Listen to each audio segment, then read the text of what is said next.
여러분, 이제 16번째 16계단을 올라가도록 하겠습니다. 기독교는 큰 마당으로 인도되었는데 거기에는 많은 사람들이 무장하고 대기하고 있었습니다.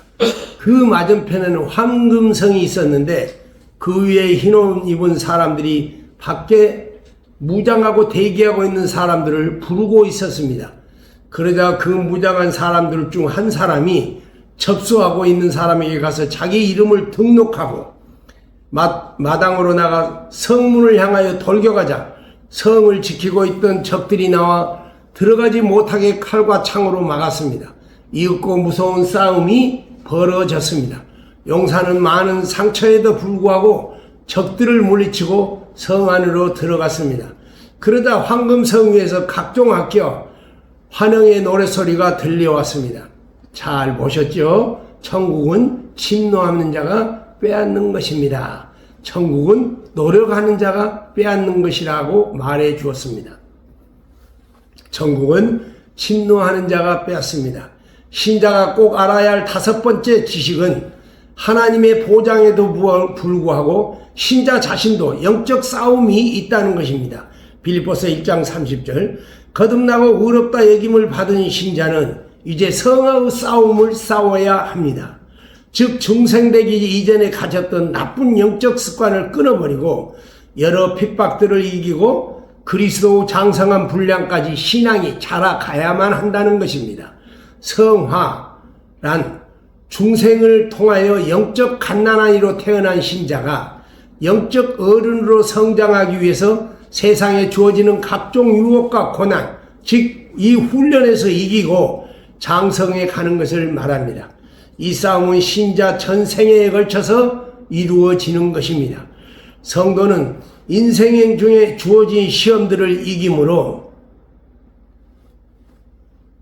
최종적인 승리를 얻을 것입니다. 성화의 싸움은 신자가 이 세상을 떠남으로 완성됩니다. 성화 과정에서 싸움은 영혼 구원과는 달리 자기의 노력이 필요합니다. 구원받는 데는 자기의 노력이 필요 없지만은 성화의 과정에서는 자기의 노력이 필요하다는 것입니다. 그리고 그 결과를 따라 이제는 저주가 아니라 상이 주어지는 것입니다. 주님은 구원을 우리에게 값없이 주셨지만 성화의 노력은 우리가 하기를 원하셨습니다. 이는 마치 애굽에서 구원받은 이스라엘 백성이 광야에서 각종 시험으로 연단되고 견고한 믿음으로 자란 후에 가나안 복지에 들어가는 것과 같은 것입니다. 40년 광야 생활을 통해서 이스라엘들은 가나안 복지에 들어갈 성숙한 능력을 얻게 되는 것입니다. 자, 이 성화의 싸움, 이 싸움의 목적은 신자의 신앙생활은 전쟁과 같습니다. 전쟁에서 이기면 기업을 얻고 지면 기업을 잃게 됩니다. 그리고 적의 포로가 됩니다. 사단은 제때가 얼마 남지 않은 줄 알고 우리의 믿음을 여러 방향에서 공격합니다. 사탄의 방해를 받은 세상에서 천국의 영광을 얻기 위해 우리는 싸워야 합니다. 이미 구원을 받았으나 마치 싸워서 빼앗아야 하는 것처럼, 그래서 주님은 세례 요한의 때부터 지금까지 천국은 침노를 당하나니 침노한 자는 빼앗느니라고 하시는 것입니다. 두 번째, 싸움의 권면입니다. 성경은 여러 곳에서 우리 신자들에게 분투할 것을 권면하고 있습니다. 사도 바울은 믿음의 선한 싸움을 싸우라, 영생을 추하라, 이를 위하여 내가 부르심을 입었고 많은 증인 앞에서 선한 증거를 하였도다라고 하셨습니다. 히브리서 기자도 너희가 죄와 싸우되 아직 피 흘리기까지는 대항치 아니하였다라고 합니다. 이는 이 싸움을 통하여 선한 증거를 세상에 보이는 것이고 또 이 싸움을 통해서 하나님께 영광을 돌리게 되는 것입니다. 영적 싸움에는 적이 있습니다. 신자의 적은 누구입니까? 첫째, 마귀입니다. 마귀는 우리의 최대의 적입니다. 그것들은 때로 성도들에게 견딜 수 없는 시련을 줍니다. 때로는 달콤한 유혹으로 성도를 천국길에서 빗나가게 만듭니다. 신자가 타락하도록 각종 원인을 제공합니다. 그는 요셉과 욥을 고난 가운데 빠뜨리고 요셉과 다윗을 유혹하기도 했습니다. 둘째, 적은 마귀의 사주를 받은 가족과 이웃과 친지, 사회제도, 세상 문화, 학문, 정권입니다. 놈들은 천의 얼굴을 가지고 있어서 쉽게 발견할 수 없고 큰 권세를 앞세우고 있어서 쉽게 싸울 수도 없는 것입니다. 셋째, 적은 신자 자신입니다. 이는 가장 발견하기 힘든데 마귀는 신자들의 탐심과 육신과 이생의 자랑을 부추겨서 잘못된 길을 선택하게 만듭니다. 그러므로 깨어있지 않는 자는 자신이 마귀의 유혹에 빠지고 있는지도 모릅니다. 신자의 넷째 적은 이단입니다. 그것들은 성도들을 생각하는 양 광명한 천사와 양의 탈을 쓰고 접근하여 영적 생명을 노립니다. 그들은 입으로는 하나님의 종이라고 우기고 있으나 실상은 마귀의 종들입니다. 그러면 이 전투는 어떻게 싸워야 할까요? 이 싸움의 방법은 우리의 최종 목표인 천국을 얻기 위하여 천국보다 더 가치 없는 모든 것들을 과감하게 끊어버려야 한다는 것입니다. 그리고 천국에 가는 길을 택해야 합니다. 좋아하는 것과 싫어하는 것을 절제할 수 있어야 해요. 좋다고 계속 그것에 빠진다든지 싫다고 해서 그것을 계속 안 하고 있다면 그는 마귀의 여러 공격으로부터 승리할 수 없을 것입니다. 어떤 사람은 좋아하는 것을 지나치게 좋아해요. 마귀의 미혹에 빠집니다. 어떤 사람은 싫어하는 것을 억제하지 못해 인간들의 온무에 빠지게 됩니다. 그리고 고난을 인내할 줄을 알아야 합니다. 우리의 전투는 며칠 혹은 몇 달 혹은 몇 년만 하는 것이 아니라 우리 전생에 걸쳐서 죽을 때까지 이 싸움을 싸우는 것입니다. 인내 없이는 곧 무너지게 될 것이라는 것입니다. 마귀의 공격 첫째 방법은 유혹입니다. 마귀는 사람의 가장 탐심을 부추겨 범죄하게 만듭니다. 유혹을 이기는 최상의 방법은 범죄 환경으로부터 벗어나는 것이라는 것입니다. 즉 범죄 가능성이 있는 그 장소를 피해야 한다는 것입니다. 시편 1편 1절에 그렇게 말씀하고 있습니다. 복 있는 사람은 악인의 꾀를 쫓지 아니하고 죄인의 길에 서지 아니하고 오만한 자의 자리에 앉지 아니하고 오직 여호와의 율법을 즐거워해 그 율법을 주야로 묵상하는 자라고 말합니다. 절대로 범죄는 하나님의 뜻이 아닙니다. 요셉은 보디바르 아내의 유혹을 받았을 때 그는 그 범죄 환경으로부터 재빨리 도피함으로 범죄를 막을 수 있었습니다. 그러나 그 반대로 다윗은 멀리서 목욕하고 있는 우리아의 아내를 일부러 왕궁으로 불러들였고 부정한 기간이었음에도 불구하고 왕궁에 머물러 두었던 것입니다. 그러면서 결국 범죄에 이른 거예요. 요셉은 범죄를 멀리 했고 다윗은 그 범죄의 호기심을 가졌던 것입니다. 요셉과 다윗 두 사람의 행동은 정반대였으므로 그러므로 유혹을 이기는 길은 범죄의 환경이 조성된 장소를 피하는 것입니다. 바울 사도는 범죄에 연약했던 고린도 교인들에게 사람이 감당할 시험밖에 너희에게 당한 것이 없나니 오직 하나님은 미쁘사 즉 신실하시기 때문에 너희가 감당치 못할 시험 당함을 허락지 아니하시고 시험 당할 즈음에 또한 피할 길을 내사 너희로 능히 감당케 하신다고 범죄 환경을 피하라고 하신 것입니다. 여기서 시험은 고난이 아닙니다. 여기서 시험이라는 것은 유혹을 말합니다. 하나님께서 유혹을 피할 수 있도록 만들어 놨다는 것입니다. 그러므로 우리는 얼마든지 그 장소와 그 환경을 떠나면 그 시험이 없어질 수 있어요. 사도 바울 당시에 고린도에는 길드 제도, 즉 일종의 직업별 노동조합이라는 것이 있었습니다. 거기에는 음란한 제사가 각 그 조합별로 있었던 것입니다. 신자들도 생업에 종사해서 이 길드, 즉 말하자면 조합에 가입해야 하므로 불갑을 그런 우상을 섬기는 장소에 가게 됐습니다.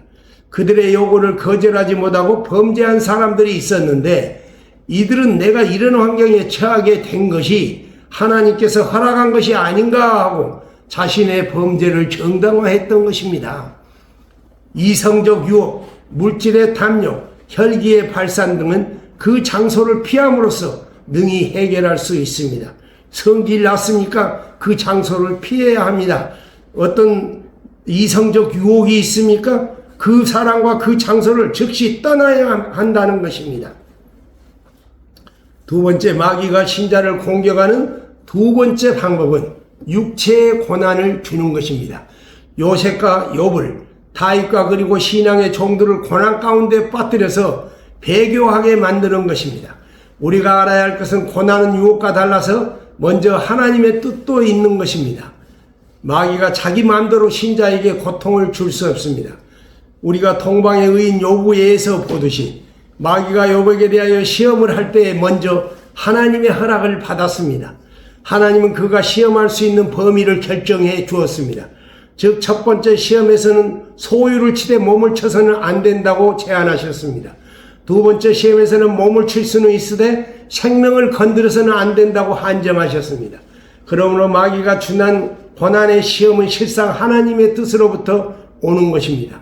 시험은 마귀가 하지만 하나님은 그 고난을 사용하여 신자를 성숙시키고 죄로부터 분리되게 하시고 또한 상을 주시려고 하는 것입니다. 그러므로 신자는 고난을 당할 때에 온전히 기쁘게 여겨야 한다는 것입니다. 야고보 사도는 신자들에게 내 형제들아 너희가 여러 가지 시험을 만나거든 온전히 기쁘게 여겨라. 이는 너희 믿음의 시련이 인내를 만들어내는 줄 너희가 아니라. 인내를 온전히 이루라. 이는 너희를 온전하고 구비하여 조금도 부족함이 없게 하려 함이라. 라고 권하고 있습니다. 베드로 사도 역시 사환들아 범사에 두려워함으로 주인들에게 선복하되 선하고 관용하는 자들에게만 아니라 또한 까다로운 자에게도 그리하라. 애매히 고난받아도 하나님을 생각함으로 슬픔을 참으면 이는 아름다우니 라고 하시며 신자가 고난을 피하려 하지 말고 적극적으로 전진하여 극복할 것을 권하고 있는 것입니다. 우리는 여기서 주의할 것이 있습니다. 천국은 침노하는 자가 얻는다고 했기 때문에 천국이 우리 노력으로 얻어진다거나 또는 하나님과 신자가 반반씩 힘을 쓴 결과가 아니라는 것입니다. 천국은 순전히 하나님의 은혜로 주어지는 것이지 인간이 어느 정도 힘을 쓴 결과가 아닙니다. 신앙생활에는 많은 방해가 있게 되는데 하나님은 우리에게 이것들을 이겨내라고 하십니다. 앞에서도 말했지만 마치 부모가 아이와 동행하면서 나를 꼭 잡으라고 하시지만 실제로는 부모가 아이를 잡고 있는 것처럼 하나님은 우리 구원을 위하여 모든 것을 주장하고 계시지만 우리에게도 결심을 촉구하시는 것입니다. 그리고 우리가 이겨낼 수 있도록 힘을 공급하십니다. 다만 우리의 결단과 보잘것없는 노력에도 하나님은 우리가 그 작은 일을 했음에도 불구하고 감동하십니다. 칭찬과 상을 주시는 것입니다. 마치 구원이 우리 결심으로 인하여 이루어진 것처럼 여겨주신다는 것입니다. 하나님 편에서는 별로 큰 일도 아니지만 우리는 죽을 힘을 다해야 이길 수 있게 천국은 침노하는 자가 얻는다고 하신 것입니다. 어찌됐건 승리자에게는 상이 주어집니다. 성경에는 우리가 승리했을 때 얻는 상에 관한 약속이 가득합니다. 요한계시록에서 주님은 서머나 교회에 편지하기를 내가 장차 받을 고난을 두려워 말라 볼지어다 마귀가 장차 너희 가운데서 몇 사람을 오게 던져 시험받게 하리니 너희가 10일 동안 환난을 받으리라. 내가 죽도록 충성하라. 그리하면 생명의 멜루간을 내가 내게 주리라라고 이렇게 고난을 이겨낼 것을 촉구하셨습니다. 고난에 관한 문제는 뒤에 좀 더 자세히 하도록 합시다. 다만 여기서 마귀가 신자를 공격하는 방법은 유혹과 고난 두 가지가 있는데 유혹은 장소를 피함으로 승리할 수 있고 고난은 기쁘게 여기고 하나님의 도움을 기도하며 적극적으로 문제에 직면할 때 능히 극복할 수 있다는 것입니다. 우리가 이런 문제를 해결하지 못한다면 우리 천국 가는 길은 멀어지고 험난한 길로 변하게 될 것입니다. 가는 건 틀림없이 가요. 이스라엘 사람들이 10일간에 갈 수 있는 길을 40년을 돌아간 것처럼 이렇게 돌아가는 길이 되어버릴 것이라는 것입니다. 예를 들겠습니다. 한 신자 청년이 군대에 갔습니다. 훈련소에서 주의를 맡게 되었습니다. 주일 아침에 부대에 있는 교회에 갔으면 했는데 집합 명령이 떨어졌습니다. 전 중대원이 모였을 때 체구가 크고 험상궂게 생긴 선임하사가 몽댕이를 들고 단위에 올라왔습니다. 선임하사는 중대원을 향하여 소리 높여 외쳤습니다. 오늘은 일요일인데 너희 중에 분명히 기독교인이 있을 것이다. 교회에 가기를 원하는 사람이 있다면 이 몽둥이가 용서하지 않을 것이다. 매를 맞고도 가겠다는 사람 있느냐 하고 물었습니다. 중대원은 워낙에 무섭게 생긴 선임하사인지라 아무도 나서지 못했습니다. 그러자 선임하사는 그러면 없는 것을 알고 해산한다. 해산하고 명령을 했습니다. 그때 저요 하고 한 병사가 소리를 쳤습니다. 어떤 놈이야? 하고 한 병사가 선임하사는 그 병사를 널어보았습니다. 저는 교회를 가야 합니다 하고 소리쳤습니다. 뭐 이 자식이 앞으로 나와 하고 선임하사는 명령했습니다. 그러다 병사는 앞으로 뛰어나왔습니다. 엎드려, 내가 미리 말했잖아. 교회 가겠다면 몽둥이로 치겠다고. 선임하사는 병사의 엉덩이를 사정없이 몇 차례 내리쳤습니다. 병사는 옆으로 넘어졌습니다. 봤지? 또 가겠다는 놈 없나? 씩씩거리며 중대원을 둘러보았습니다. 병사들 중에 기독교인들이 적지 않았습니다. 그 중에 몇몇 병사가 자신이 비겁자라고 생각하게 되었고 하나님 앞에 부끄러웠습니다. 그래서 12명이 손을 들었습니다. 이놈의 새끼들 봐라. 앞으로 나와. 하고 선임하사는 화를 내며 소리쳤습니다. 병사는 앞으로 나와서 줄을 섰습니다. 엎드려 이놈들아 하고 명령하자 병사들은 일제히 엎드렸습니다. 선임하사는 중대원을 향하여 더 없는가 하고 물었습니다. 아무 대답이 없었습니다. 그러자 선임하사는 몽둥이를 내려놓고 맨 먼저 교회에 가겠다고 한 병사 앞으로 갔습니다. 그리고 일어나라고 했습니다. 선임하사는 그 병사에게 악수를 청하고 내가 진정한 기독교인이다. 미안하다. 많은 명사들이 사역을 안 하려고 일요일이면 교회를 가서 설거 시간에 자고 있으므로 진짜와 가짜를 구별하기 위해서 불가피하게 이렇게 했으니 이해해라. 앞으로 일요일이 되면 귀관이 기독교 반장이 되어서 이 사람들을 인솔하여 교회로 가라고, 그리고 엎드려져 있는 병사들을 향하여 일어나 함께 교회로 가라고 지시했습니다. 그들은 승리자의 심정으로 기뻐하며 교회로 갔습니다. 그러나 중대원 중에는 상당히 많은 교인들이 남아 있었던 것입니다. 그들은 나도 나갈 걸 하며 애석했습니다. 비겁자들이었습니다. 진정한 신자는 어떤 고통스러운 환경 앞에서도 그 신앙 고백이 달라지지 말아야 합니다. 남은 자들은 천국을 침노하지 않았던 것입니다. 여러분은 천국을 침노하는 자가 되시기 바랍니다. 아멘.